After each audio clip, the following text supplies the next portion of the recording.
దేవుని నామమునకు మహిమ కలుగునుగాక.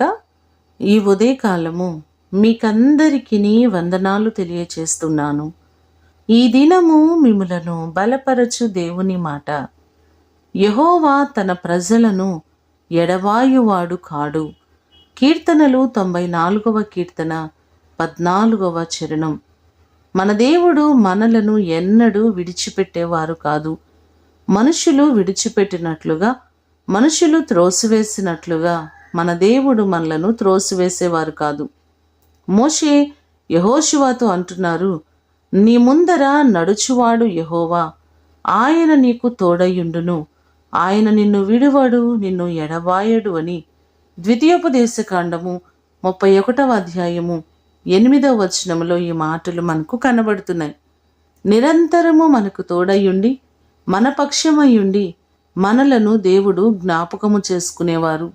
ఒకవేళ మిమ్మలను అందరూ విడిచిపెట్టవచ్చు, అందరూ మిమ్మలను తృణీకరించవచ్చు, కానీ మీ దేవుడు మిమ్మలను ఎంతగానో ప్రేమించుచున్నారు. ఆయన ప్రేమిస్తున్నారు. ఆయన మీ ఎడల జాగ్రత్త వహిస్తున్నారు. ఆయన మిమ్మలను పట్టించుకునేవారు.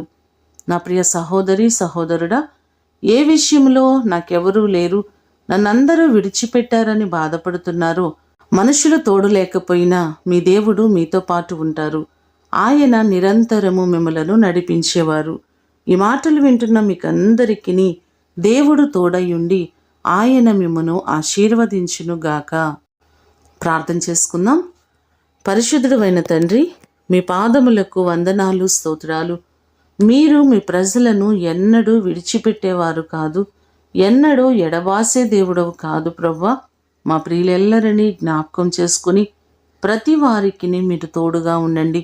వారి ముందు మీరుండండి ప్రభువా. నీ సన్నిధి చేత ప్రతి వారిని మీరు నింపండి.